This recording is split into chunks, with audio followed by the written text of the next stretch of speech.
Dear students, ഇനി നമുക്ക് discuss ചെയ്യാനുള്ളത് HCl ഹൈഡ്രജൻ ക്ലോറൈഡ് എന്നുള്ള കോമ്പൗണ്ടാണ്. ഈ ഹൈഡ്രജൻ ക്ലോറൈഡിൻ്റെ അക്വസ് സൊല്യൂഷൻ, അതിൽ വെള്ളം ചേർത്തി കഴിഞ്ഞാൽ ആ സൊല്യൂഷനെയാണ് നമ്മൾ എന്തെന്ന് വിളിക്കുക? ഹൈഡ്രോക്ലോറിക് ആസിഡ് എന്ന് വിളിക്കുക. ഹൈഡ്രജൻ ക്ലോറൈഡ് ഗ്യാസിയസ് സ്റ്റേറ്റ് ആണ്. അതിൽ വാട്ടർ ആഡ് ചെയ്ത് കഴിഞ്ഞാൽ നമുക്കതിന് എന്തെന്ന് വിളിക്കാം? Hydrochloric acid. രണ്ടിൻ്റെയും സിമ്പൽ എന്തുതന്നെയാണ്? HCl. അപ്പോൾ നമ്മൾ ആദ്യം ഡിസ്കസ് ചെയ്യുന്നത് ഹൈഡ്രജൻ ക്ലോറൈഡിനെ എങ്ങനെ പ്രിപ്പയർ ചെയ്യാം, HClൻ്റെ പ്രിപ്പറേഷൻ എന്താണ്. സാധാരണ ലബോറട്ടറിയിലൊക്കെ പ്രിപ്പയർ ചെയ്യുമ്പോൾ ശ്രദ്ധിക്കേണ്ടത് സോഡിയം ക്ലോറൈഡും കോൺസെൻട്രേറ്റഡ് സൾഫ്യൂരിക് ആസിഡും തമ്മിൽ റിയാക്ട് ചെയ്യാം. സോഡിയം ക്ലോറൈഡും കോൺസെൻട്രേറ്റഡ് സൾഫ്യൂരിക് ആസിഡും തമ്മിൽ റിയാക്ട് ചെയ്യുന്നു. അപ്പോൾ suppose NaCl plus H2SO4 gives NaCl plus H2SO4 gives sodium ക്ലോറൈഡും സൾഫ്യൂരിക് ആസിഡും തമ്മിൽ റിയാക്ട് ചെയ്യാം. ഏകദേശം ഈ റിയാക്ഷൻ നടക്കുന്നത് 423 കെൽവിനിൽ 423 കെൽവിനിൽ സോഡിയം ക്ലോറൈഡും സൾഫ്യൂരിക് ആസിഡും തമ്മിൽ റിയാക്ഷൻ നടക്കുമ്പോൾ നമുക്കവിടെ കിട്ടുന്ന പ്രോഡക്റ്റുകൾ sodium bisulphate NaHSO4, sodium hydrogen sulphate, sodium ഇവിടുത്തെ ഒരു ഹൈഡ്രജൻ SO4, ബാക്കി ആരുണ്ട്? HCl, ഹൈഡ്രജൻ ക്ലോറൈഡ് പ്രോഡക്റ്റ് ആയിട്ട് കിട്ടും. HCl hydrogen chloride or hydrochloric acid നമുക്ക് പ്രോഡക്റ്റ് ആയിട്ട് കിട്ടുന്നു. അടുത്തൊരു റിയാക്ഷൻ നോക്കാം. സോഡിയം ബൈസൾഫേറ്റിനെ, നമുക്ക് ഈ കിട്ടിയ കോമ്പൗണ്ടിനെ sodium bisulphate plus NaCl, sodium ബൈസൾഫേറ്റും NaClഉം തമ്മിൽ റിയാക്ഷൻ നടക്കാം. ഈ റിയാക്ഷൻ നടക്കുന്നത് 823 കെൽവിനിലാണ്. 823 kelvin. Sodium bisulphate and sodium chloride reaction നടന്നാൽ എന്താ കിട്ടുക? Na2, 2 Na ഉണ്ട്, Na2SO4 plus HCl, Na2SO4 plus HCl, അതായത് സോഡിയം ബൈസൾഫേറ്റ് പ്ലസ് HCl ആണ് നമുക്ക് എന്ത് ചെയ്യുക? പ്രോഡക്റ്റ് ആയിട്ട് കിട്ടുക.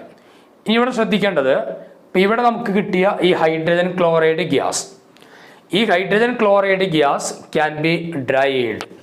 അതിനെ ഡ്രൈ ആക്കി മാറ്റാം by passing through concentrated sulphuric acid. The evolved HCl can be dried by passing through concentrated sulphuric acid. Okay, അപ്പോൾ ഇതാണ് HClൻ്റെ പ്രിപ്പറേഷനിൽ നമുക്ക് പഠിക്കാനുള്ളത്. ദെൻ നമുക്ക് അതിൻ്റെ പ്രോപ്പർട്ടീസ് എന്തൊക്കെയാണെന്ന് ഡിസ്കസ് ചെയ്യാം. Properties of HCl.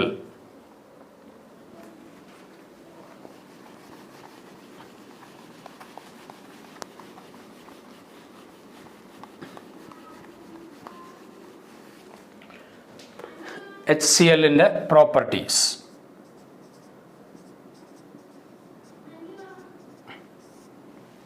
പ്രോപ്പർട്ടീസിൽ ശ്രദ്ധിക്കേണ്ടത് colourless and pungent smelling gas. Hydrogen chloride എന്താണ്? Colourless and pungent smelling gas. Easily liquefied to a colourless liquid. Easily liquefied to a colourless liquid. ഈ ഗ്യാസ് എന്ത് ചെയ്യാം? ഒരു കളർലെസ് ലിക്വിഡായിട്ട് നമുക്ക് പെട്ടെന്ന് മാറ്റാൻ പറ്റും. പിന്നെ ഫ്രീസ് ചെയ്ത് കഴിഞ്ഞാൽ freezes to a white crystalline solid. Freezes to a white crystalline solid. പിന്നെ എക്സ്ട്രീംലി സോലുബിൾ ഇൻ വാട്ടർ. വാട്ടറിൽ നന്നായിട്ട് എന്ത് ചെയ്യും? ഡിസോൾവ് ചെയ്യും. Extremely soluble in water. പിന്നെ ഇതിൻ്റെ അയണൈസേഷൻ എങ്ങനെ നോക്കണം? HCl അല്ലേ, HCl അതിലേക്ക് നമ്മൾ വാട്ടർ ആഡ് ചെയ്യാം, H2O ആഡ് ചെയ്യാം. HCl hydrogen chloride in gas state plus H2O add ചെയ്ത് കഴിഞ്ഞാൽ നമുക്ക് എന്താ കിട്ടുക? ഇതിന് ഡിസോസിയേഷൻ നടന്നിട്ട് H+ഉം Cl- ആയിട്ട് മാറും. ഈ എച്ച് പ്ലസ് വേഗം H2Oയുമായി കൂടിച്ചേർന്ന് എന്തുണ്ടാവും, H3O പ്ലസ് ആയിട്ട് മാറും. അപ്പോൾ H3O പ്ലസും Cl മൈനസും ആയിട്ടാണ് മാറും. H3O പ്ലസും Cl മൈനസും. ഈ റിയാക്ഷൻ്റെ അസിഡിറ്റി കോൺസ്റ്റന്റ് Ka എന്നുള്ളതിൻ്റെ വാല്യൂ 10⁻⁷ ആണ്. Kയുടെ വാല്യൂ എത്രയാണ്? 10⁻⁷. അതായത് high value of Ka indicates it is a strong acid in water. Kയുടെ വാല്യൂ കൂടുതലായതുകൊണ്ട് എന്ത് മനസ്സിലാക്കാം, ഇത് വാട്ടറിൽ വളരെ സ്ട്രോങ് ആസിഡ് ആയിട്ടാണ് ബിഹേവ് ചെയ്യുക. പിന്നെ നമ്മൾ പറഞ്ഞൊരു കേസാണ് aqueous solution of HCl is called hydrochloric acid. Aqueous solution of HCl എന്ന് പറഞ്ഞ പേരെന്താണ്? Hydrochloric acid. അതായത് ഹൈഡ്രജൻ ക്ലോറൈഡിൽ വെള്ളം ചേർത്തിക്കഴിഞ്ഞ് സൊല്യൂഷൻ ഉണ്ടാക്കുകയാണെങ്കിൽ അതാണ് aqueous solution. Aqueous solution of hydrochloric acid HCl is called hydrochloric acid. പിന്നെ നമുക്ക് അവിടെ അറിഞ്ഞിരിക്കേണ്ട ഒരു ടേമാണ് അക്വാറീജിയ എന്ന് പറയും. അക്വാറീജിയ എന്താണ്? അക്വാറീജിയ എന്ന് പറയുമ്പോൾ 3:1 റേഷ്യോയിൽ HClഉം HNO3 ഹൈഡ്രോക്ലോറിക് ആസിഡും നൈട്രിക് ആസിഡിൻ്റെയും മിക്സ്ചർ, ഇതിനെയാണ് അക്വാറീജിയ എന്ന് പറയുക. 3 parts of HCl and 1 parts of HNO3. It dissolves noble metals. Aqua regia നമ്മൾ ഉപയോഗിക്കുന്നത് നോബിൾ മെറ്റലുകളെ ഡിസോൾവ് ചെയ്യാൻ വേണ്ടിയിട്ടാണ്. Such as gold, platinum etcetera. Gold, platinum പോലെയുള്ള നോബിൾ മെറ്റലുകളെ ഡിസോൾവ് ചെയ്യാൻ വേണ്ടിയിട്ടാണ് എന്തുപയോഗിക്കുക? അക്വാറീജിയ. അക്വാറീജിയയിൽ ആരൊക്കെയുണ്ട്? 3 part HCl ഉണ്ട്, 1 part നൈട്രിക് ആസിഡ് ഉണ്ട്.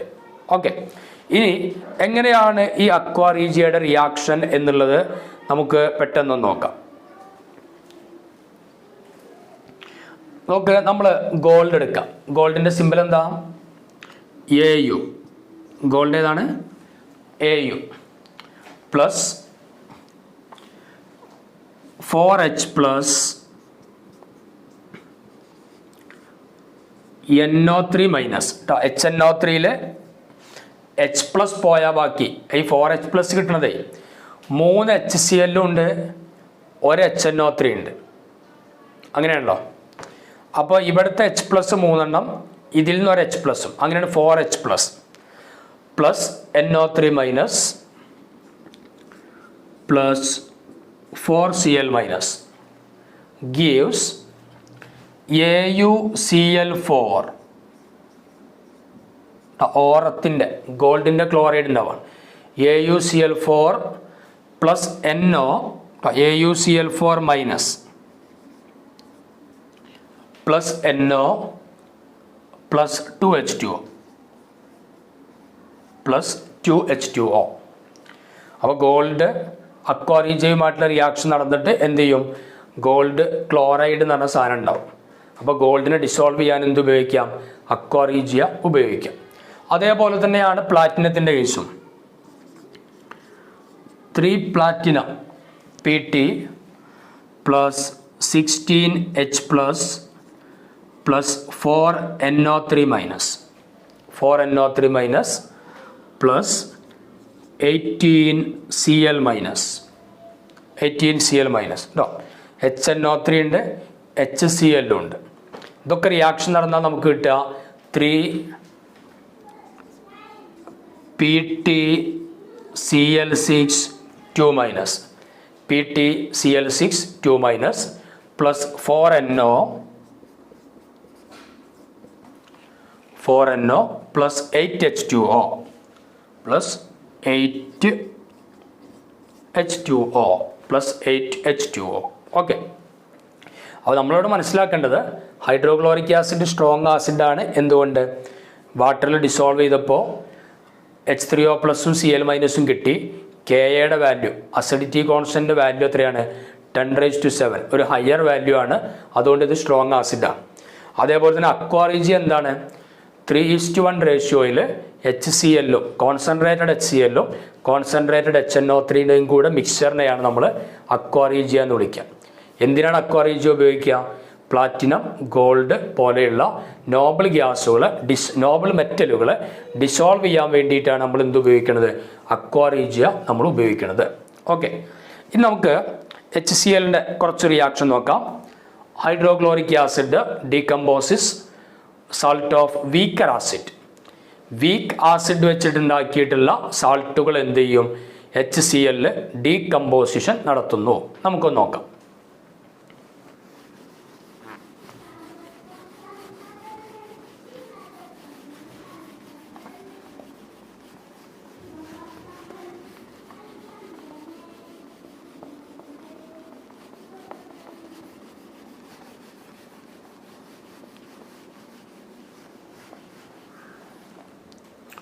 നമുക്ക് സോഡിയം കാർബണേറ്റും HCl നമ്മൾ റിയാക്ട് ചെയ്യാം. Na2CO3 sodium carbonate plus 2HCl. നോക്കി, സോഡിയം കാർബണേറ്റ് എന്നുള്ള സാൾട്ട് ഏത് ആസിഡിൽ നിന്നുണ്ടായതാ? കാർബോണിക് ആസിഡിൽ നിന്നുണ്ടായതാ. അത് വീക്ക് ആസിഡിൽ നിന്നാണ് ഉണ്ടായിട്ടുള്ളത്. അത് സോഡിയം കാർബണേറ്റും 2HCl റിയാക്ട് ചെയ്താൽ നമുക്ക് കിട്ടാം 2NaCl.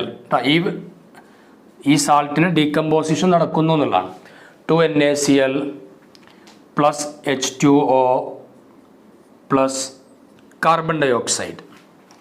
സോഡിയം കാർബണേറ്റും ഹൈഡ്രോക്ലോറിക് ആസിഡും നമ്മൾ റിയാക്ട് ചെയ്താൽ sodium chloride plus water plus carbon dioxide, ഇതാണ് പ്രോഡക്റ്റ് ആയിട്ട് കിട്ടുക.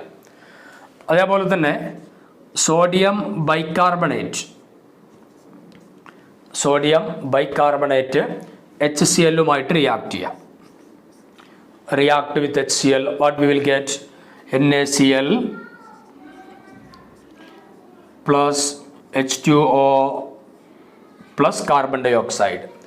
Sodium chloride plus water plus carbon dioxide. അതേപോലെ sodium sulphate Na2SO4.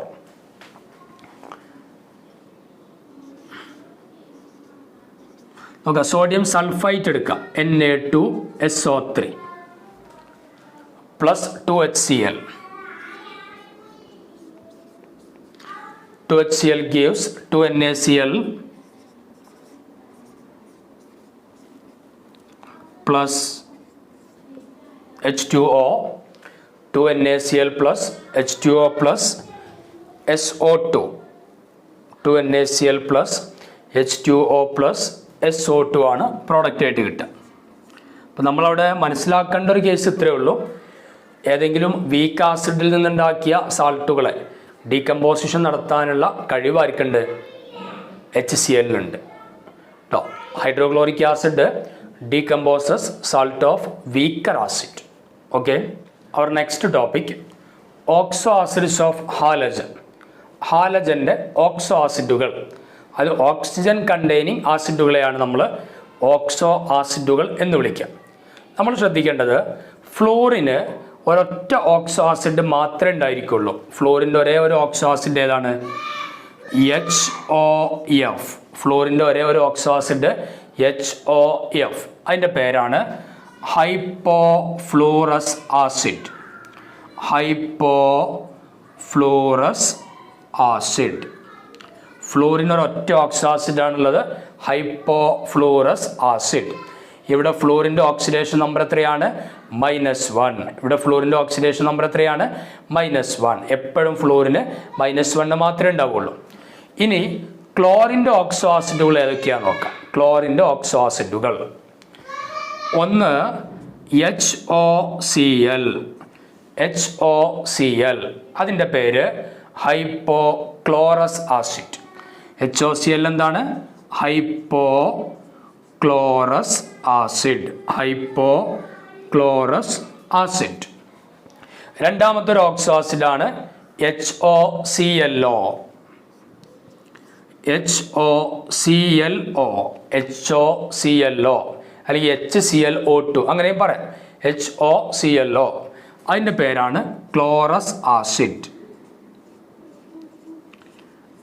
HOClO is chlorous acid. Then HOClO2. HOClO2 chloric acid, HOClO2 chloric acid, HOClO2 chloric acid, HOClO3 perchloric acid, HOClO3 എന്താണ്? perchloric acid, HOClO3 perchloric acid. ഇവിടെ നമ്മൾ ശ്രദ്ധിക്കേണ്ട ഒരു point, ഇപ്പോൾ HOCl എന്നുള്ളതിൽ ക്ലോറിൻ്റെ oxidation number എത്രയാണ്? അത് ഹൈഡ്രജന് +1 ആണ് കിട്ടുക, ഓക്സിജന് -2 ആണ് കിട്ടുക. അപ്പോൾ +1ഉം -2ഉം കൂടെ കൂട്ടിയാൽ -1 എന്ന് കിട്ടും. ടോട്ടൽ ഓക്സിഡേഷൻ നമ്പറുകളുടെ സം എന്തായിരിക്കണം? 0 ആയിരിക്കണം. അപ്പോൾ ഇത് രണ്ടും കൂടെ -1 കിട്ടിയ സ്ഥിതിക്ക് ക്ലോറിൻ എന്ത് കൊടുക്കും? ക്ലോറിൻ എന്ത് കൊടുക്കണം? +1 ഓക്സിഡേഷൻ നമ്പർ കിട്ടും. ക്ലോറിൻ എന്ത് കൊടുക്കും? +1 ഓക്സിഡേഷൻ നമ്പർ കൊടുക്കും. HOClO എന്ന് പറയുമ്പോൾ hydrogen +1, oxygen -2, this oxygen also -2, -2 -4, -4ഉം +1ഉം ചെയ്താൽ -3. അതിനെ കൗണ്ടർ ചെയ്യണമെങ്കിൽ ക്ലോറിൻ എന്തായിരിക്കണം? +3 ആയിരിക്കണം. അപ്പോൾ ഇവിടെ ക്ലോറിൻ്റെ ഓക്സിഡേഷൻ നമ്പർ എത്രയാണ്? +3. ക്ലോറിൻ്റെ ഓക്സിഡേഷൻ നമ്പർ +3. അതേപോലെ HOClO2 നോക്കിയാൽ ക്ലോറിൻ്റെ ഓക്സിഡേഷൻ നമ്പർ 5 ആയിരിക്കും. HOClO3 നോക്കിയാലോ ക്ലോറിൻ്റെ ഓക്സിഡേഷൻ നമ്പർ 7 ആയിരിക്കും. പണ്ട് നമ്മൾ റിഡോക്സ് റിയാക്ഷൻ എന്നുള്ള ചാപ്റ്ററിൽ പഠിച്ചിട്ടുള്ളതാണ്. ആ ഭാഗം ഒന്ന് ശ്രദ്ധിക്കുക. അപ്പോൾ ക്ലോറിൻ്റെ ഓക്സോ ആസിഡുകൾ HOCl hypochlorous acid, HOClO chlorous acid, HOClO2 chloric acid, HOClO3 perchloric acid. ഇതാണ് ക്ലോറിൻ്റെ ഓക്സോ ആസിഡുകൾ. ഇനി ബ്രോമിൻ്റെ ഓക്സോ ആസിഡുകൾ ഏതൊക്കെയാണെന്ന് നോക്കാം. ബ്രോമിൻ്റെ ഓക്സോ ആസിഡുകൾ ഒന്ന് HOBr, ക്ലോറിന് പകരം നേരെ ബ്രോമിനാക്കാം. അപ്പം എന്താ പേര് വരിക? ഹൈപ്പോബ്രോമസ് ആസിഡ്, ഹൈപ്പോബ്രോമസ് ആസിഡ്, ഹൈപ്പോബ്രോമസ് ആസിഡ്. പിന്നെ ഒന്നുള്ളത് HOBrO2, HOBrO2 എന്ത് പേര് വരും? ബ്രോമിക് ആസിഡ്. HOBrO2 ഏതാണ്? ബ്രോമിക് ആസിഡ്. പിന്നെ അടുത്തൊന്ന് HOBrO3. HOBrO3 എന്ന് പറഞ്ഞാലോ പെർബ്രോമിക് ആസിഡ്, HOBrO3 പെർബ്രോമിക് ആസിഡ്. അതേപോലെ അയഡിനും ഈ 3 ഓക്സോ ആസിഡുകളാണ് കാണിക്കുക. അപ്പോൾ അയഡിൻ്റെ 3 ഓക്സോ ആസിഡുകൾ ഏതായിരിക്കും? അയഡിൻ്റെ 3 ഓക്സോ ആസിഡുകൾ HOI എന്ന് പറഞ്ഞാൽ എന്താ? Hypo iodic acid, HOI hypo iodic acid. പിന്നെ HOiO2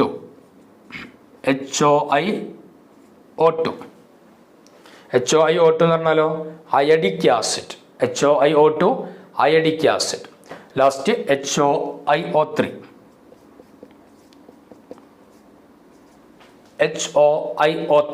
അതായത് per iodic acid, HOiO3 per iodic acid. ഇതൊക്കെയാണ് അയഡിൻ്റെ പ്രധാനപ്പെട്ട ഓക്സോ ആസിഡുകൾ.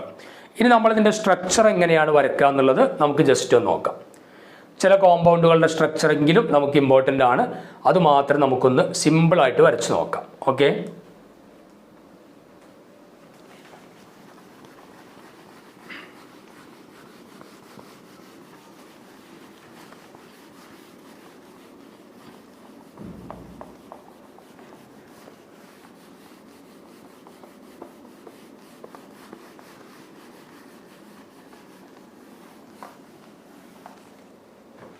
നോക്കാം. നമ്മൾ ആദ്യം ഹൈപ്പോക്ലോറസ് ആസിഡ് വരയ്ക്കാം. HOCl hypochlorous acid, HOCl hypochlorous acid. അത് നമ്മൾ വരയ്ക്കുമ്പോൾ ആദ്യം ശ്രദ്ധിക്കേണ്ടത്, ഇപ്പോൾ സെൻട്രൽ O, പിന്നെ ഒരു ഭാഗത്തേക്ക് H, പിന്നെ Cl ഓക്സിജൻ്റെ അപ്പുറത്തേക്ക്. ഇതാണ് HOCl ഹൈപ്പോക്ലോറസ് ആസിഡ്. ഇനി നമ്മൾ HOClO വരയ്ക്കാം. HOClO ഏതാ കോമ്പൗണ്ട്? Chlorous acid. അപ്പോൾ അവിടെ സിമ്പിളാണ്, നമ്മൾ ഈ വരച്ച അതേപോലെ തന്നെ വരയ്ക്കുക. Oxygen, hydrogen, Cl. ഇനി ഒരു ഓക്സിജനും കൂടെ എക്സ്ട്രാ വന്നതുണ്ട്. അപ്പോൾ അവിടെ നമ്മൾ Clഉം ആ ഓക്സിജനും തമ്മിൽ ഡബിൾ ബോണ്ട്. Clഉം ആ ഓക്സിജനും തമ്മിൽ എന്താണ്? Double bond. അപ്പോൾ HOClO. ഇനി അടുത്ത് നമ്മൾ ക്ലോറിക് ആസിഡ് വരയ്ക്കുകയാണെങ്കിലോ, ക്ലോറിക് ആസിഡ് ആണ് HOClO2 എന്ന് പറയും. HOClO2 എങ്ങനെ നമ്മൾ വരയ്ക്കുക? ഓക്സിജൻ, ഹൈഡ്രജൻ, Cl ആദ്യം വരച്ച അതേപോലെ കൊടുത്തു. HOClO2 ഉണ്ട്. അപ്പോൾ നമ്മൾ എന്ത് ചെയ്യുക? ക്ലോറിൽ നിന്ന് 2 ഡബിൾ ബോണ്ട് ഓക്സിജൻ, ക്ലോറിൽ നിന്ന് 2 ഡബിൾ ബോണ്ട് ഓക്സിജൻ. ഇതാണ് ക്ലോറിക് ആസിഡ് HOClO2. ഇനി പെർക്ലോറിക് ആസിഡ് ആണെങ്കിലോ, ക്ലോറിനിൽ നിന്നും 3 double bond oxygen. Perchloric acid HOClO3 ആണെങ്കിലോ HOClO3. എങ്ങനെ നമ്മൾ വരയ്ക്കുക? OHCl 3 ഡബിൾ ബോണ്ട് ഓക്സിജൻ കൊടുക്കാം. HOClO3. 2 ഓക്സിജൻ ഉണ്ട്, ഒരു ഓക്സിജനും കൂടെ ഇവിടെ കാണിക്കാം. HOClO3. ഇതാണ് എന്ത്? Perchloric acid. അപ്പോൾ ഇങ്ങനെയാണ് നമ്മൾ ഓക്സോ ആസിഡ് ഓഫ് ക്ലോറിൻ അല്ലെങ്കിൽ ഹാലജൻ നമ്മൾ സ്ട്രക്ചർ കൊടുക്കേണ്ടത് ഇങ്ങനെയാണ്. പിന്നെ നമ്മൾ അറിഞ്ഞിരിക്കേണ്ട പ്രധാനപ്പെട്ട ഒരു പോയിൻ്റാണ്, since fluorine has high electronegativity. ഫ്ലോറിന് ഇലക്ട്രോനെഗറ്റിവിറ്റി വളരെ കൂടിയത് കൊണ്ടും പിന്നെ ആ കൂട്ടത്തിൽ ഏറ്റവും സൈസ് ചെറുതാണ്, and small size, it forms only 1 oxo acid. Electronegativity കൂടുതൽ, സ്മോളർ സൈസ്, അതുകൊണ്ട് ഫ്ലോറിൻ ഒരൊറ്റ ഓക്സോ ആസിഡ് മാത്രമേ ഉണ്ടാക്കുള്ളൂ. അതേതാണ്? HOF, hypo fluorous acid. HOF മാത്രമേ ഉണ്ടാക്കുള്ളൂ. പിന്നെ most of the oxo acids are not stable in pure state. അധിക ഓക്സോ ആസിഡുകളും എന്തല്ല? അതിൻ്റെ പ്യുവർ സ്റ്റേറ്റിൽ സ്റ്റേബിൾ അല്ല. They are only stable in aqueous solution in the form of their salt. Aqueous സൊല്യൂഷനിൽ സാൾട്ടിൻ്റെ ഫോമിൽ മാത്രമാണ് ഇവരൊക്കെ സ്റ്റേബിൾ ആയിട്ടുള്ളത്. അല്ലാതെ ഇവരൊന്നും എന്ത് ചെയ്യില്ല, പ്യുവർ സ്റ്റേറ്റിൽ ഈ ഓക്സോ ആസിഡുകളൊന്നും സ്റ്റേബിൾ അല്ല. ഓക്കെ, അപ്പോൾ ഇത്രയാണ് നമുക്ക് ഓക്സോ ആസിഡ്സ് ഓഫ് ഹാലജൻ എന്നുള്ള ഭാഗത്ത് ഡിസ്കസ് ചെയ്യാനുള്ളത്. അടുത്ത നമ്മുടെ ടോപ്പിക്ക് ഇൻ്റർ ഹാലജൻ കോമ്പൗണ്ട്. ഇൻ്റർ ഹാലജൻ കോമ്പൗണ്ട് എന്ന് പറയുമ്പോൾ ഹാലജനും കൂടി ചേർന്ന് കോമ്പൗണ്ടുകൾ ഉണ്ടാക്കുന്നതിനെയാണ് ഇൻ്റർ ഹാലജൻ കോമ്പൗണ്ട് എന്ന് വിളിക്കുക. അത് halogen react among themselves and form inter halogen compound. There are different series of inter halogen compound. പല സീരീസ് ഉണ്ട്. പ്രധാനപ്പെട്ട സീരീസുകൾ AX, AX3, AX5, AX7. ഇതാണ് ഇൻ്റർ ഹാലജൻ കോമ്പൗണ്ടിൻ്റെ പ്രധാനപ്പെട്ട സീരീസ്. നമുക്ക് എയും എക്സും രണ്ടും ഹാലജനാണ്, അപ്പോഴാണ് ഇൻ്റർ ഹാലജൻ കോമ്പൗണ്ട് ആവും. അപ്പോൾ അതിൽ എ എന്നുള്ളത് എക്സിനേക്കാളും ഇലക്ട്രോനെഗറ്റിവിറ്റി കുറവായിരിക്കും അല്ലേ. ഇപ്പോൾ നമുക്കറിയാം ഹാലജനുകൾ എടുക്കുകയാണെങ്കിൽ ഫ്ലോറിൻ, ക്ലോറിൻ, ബ്രോമിൻ, അയഡിൻ. മുകളിലുള്ള ആളുകൾക്ക് ഇലക്ട്രോനെഗറ്റിവിറ്റി കൂടുതൽ, താഴേക്ക് വരുമ്പോൾ ഇലക്ട്രോനെഗറ്റിവിറ്റി കുറയും. അപ്പോൾ AX എന്ന് പറയുമ്പോൾ എക്സ് ഇലക്ട്രോനെഗറ്റിവിറ്റി കൂടിയതും എ എപ്പോഴും ഇലക്ട്രോനെഗറ്റിവിറ്റി കുറഞ്ഞതും ആയിരിക്കും. അത് X is smaller than A. X എന്താണ്? എയേക്കാളും ചെറുതായിരിക്കും എക്സ്. ഓക്കെ, ഇനി നമുക്ക് ഇൻ്റർ ഹാലജൻ കോമ്പൗണ്ടുകളെ എങ്ങനെയാണ് പ്രിപ്പയർ ചെയ്യാൻ നോക്കാം. വളരെ സിമ്പിളായിട്ടാണ് ഇൻ്റർ ഹാലജൻ കോമ്പൗണ്ടുകൾ നമ്മൾ പ്രിപ്പയർ ചെയ്യുക. ഏതൊക്കെയാണ് മെത്തേഡ്സ് നോക്കാം.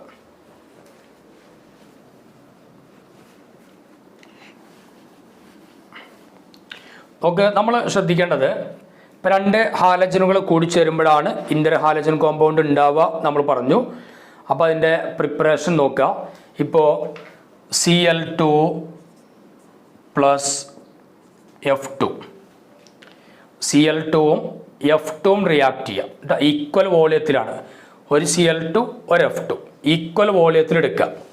ഏകദേശം ഒരു 477 കെൽവിൻ ടെമ്പറേച്ചറിലാണ് റിയാക്ഷൻ നടക്കുന്നതെങ്കിൽ അവിടെ നമുക്ക് കിട്ടുന്ന പ്രോഡക്റ്റ് 2ClF. ഏതാണ് ഇന്റർഹാലജൻ കോമ്പൗണ്ട്? ClF. എപ്പോഴും ഇലക്ട്രോനെഗറ്റിവിറ്റി കൂടിയതിന് റൈറ്റ് സൈഡിൽ എഴുതണം.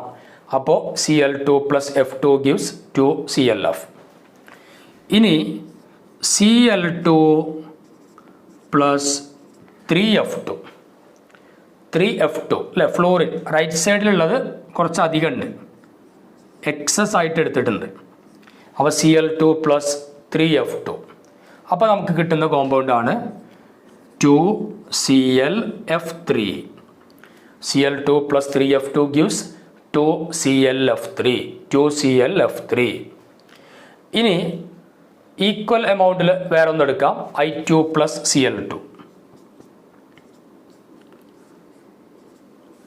I2 + Cl2. അയഡിൻ Cl-നേക്കാളും വെയിറ്റ് കൂടിയതാണ്. I2 + Cl2 നമുക്ക് എന്താ കിട്ടുക? 2ICl. അപ്പോൾ 2ClF 2ICl എന്നൊക്കെ പറഞ്ഞാൽ AX ടൈപ്പാണ്. ClF3 എന്ന് പറഞ്ഞാൽ ഏതാ ടൈപ്പ്? AX3 എന്നുള്ള ടൈപ്പ് കിട്ടി. ഇനി നമ്മൾ I2ഉം Cl2 കുറച്ച് അധികം കൊടുക്കാം. I2 + 3Cl2. അത് ക്ലോറിൻ ഇവിടെ എക്സസ് ആയിട്ട് എടുത്തു, അധികം എടുത്തു. അപ്പം നമുക്ക് എന്താ കിട്ടുക? ഇതേപോലെ കിട്ടും 2ICl3.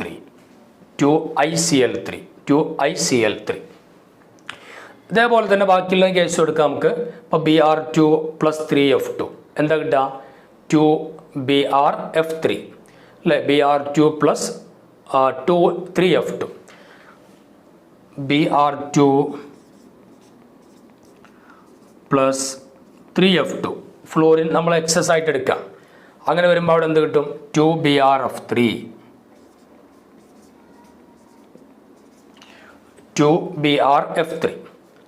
അതേസമയം Br2 + 5F2 ആണെങ്കിലോ? Br2 + 5F2 ആണെങ്കിൽ 2BrF5. Br2 + 5F2 gives 2BrF5. പിന്നെ AX7 എന്നുള്ള ഫോമിൽ IF7 മാത്രമേ ഫോം ചെയ്യുന്നുള്ളൂ. IF7. ഇതൊക്കെയാണ് പ്രധാനപ്പെട്ട ഇന്റർഹാലജൻ കോമ്പൗണ്ടുകളുടെ പ്രധാനപ്പെട്ട പ്രിപ്പറേഷൻസ്. ഓക്കെ, ദെൻ നമുക്ക് ഇന്റർഹാലജൻ കോമ്പൗണ്ടുകളുടെ പ്രോപ്പർട്ടീസ് ഒന്ന് ഡിസ്കസ് ചെയ്യാം. Properties of interhalogen compounds.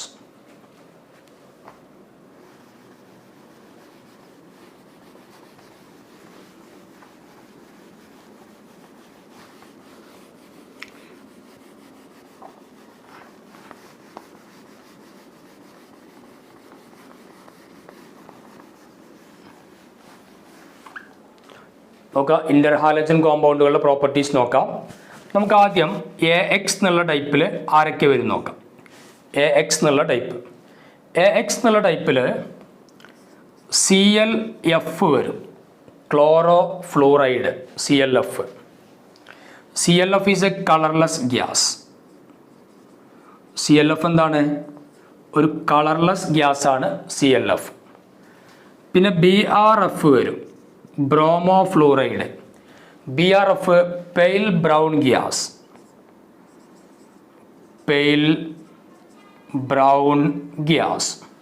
BrF pale brown gas. അയഡിന് വരും അതേപോലെ, IF iodo fluoride, very unstable, detected spectroscopically. Spectroscope വെച്ചൊക്കെ നോക്കേണ്ട അവസ്ഥയാണ്, വളരെ അൺസ്റ്റേബിളാണ്. IF unstable.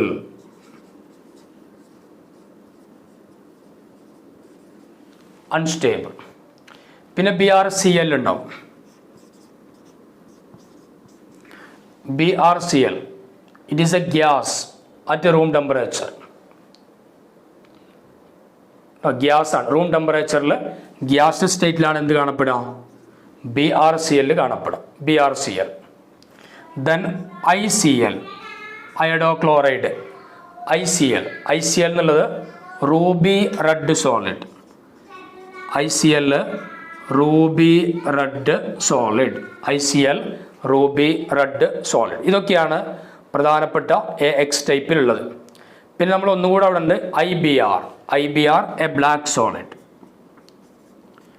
IBr എന്താണ്? ബ്ലാക്ക് സോളിഡ് ആണ് IBr it is a black solid. അപ്പോൾ AX ടൈപ്പ് എന്നുള്ളതിൽ ഇവരൊക്കെയാണ് വരിക. CLF colourless gas, BRF pale brown gas, IF very unstable, BRCl room ടെമ്പറേച്ചറിൽ ഗ്യാസ് സ്റ്റേറ്റിലാണ് കാണപ്പെടുക, ICl ruby red solid, IBr black solid. ഇനി നമുക്ക് AX3 എന്നുള്ള ഫോമിൽ ആരൊക്കെ വരും നോക്കാം. AX3ൽ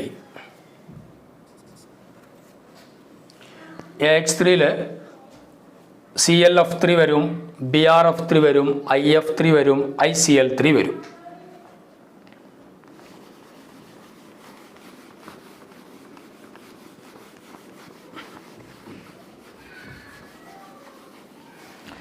നോക്കാം AX3 ടൈപ്പിൽ വരുന്ന ആളുകൾ ഒന്ന് ClF3 ആണ്. ClF3 it is a colourless gas. ClF3 എന്താണ്? Colourless gas. BRF3 ClF3 colourless gas ആണ്. BRF3 yellow green liquid.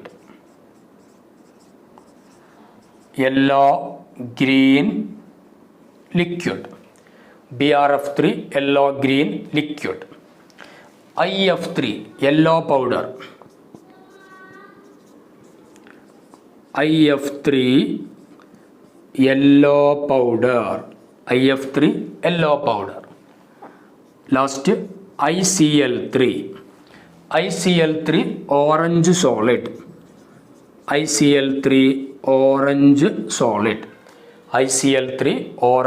Solid. Okay. അപ്പോൾ ClF3 colourless gas, BRF3 yellow green liquid, IF3 yellow powder, ICl3 orange solid. Then നമ്മൾ AX5ലേക്ക് നോക്കാം. AX5 എന്നുള്ള ഫോമിൽ ഏതൊക്കെ ഇന്റർഹാലജൻ compound ഉണ്ടാവും? AX5ൽ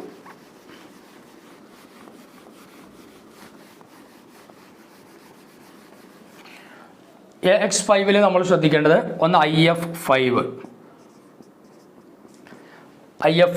it is a colourless gas but solid below 77 kelvin. ഇതെന്താണ്? Colourless gas ആണ്, പക്ഷെ ഇത് സോളിഡ് ആവും എപ്പോൾ? Below 77 kelvin. Solid below 77 kelvin. Then BRF5 bromine പെൻറ്റാഫ്ലൂറൈഡ്.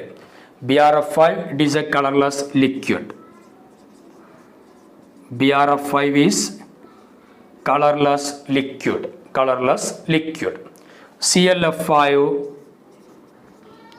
ClF5 is colorless liquid. ClF5 എന്താണ്? കളർലെസ് ലിക്വിഡ് ആണ്. പിന്നെ ലാസ്റ്റ് നമുക്ക് AX5 എന്നുള്ളതിൽ AX7 എന്നുള്ളത് ഒറ്റ ടൈപ്പ് മാത്രമേ ഉള്ളൂ. ഏതാണ് AX7ൽ ഒറ്റൊന്ന്? IF7 എന്താണ്? Colourless gas.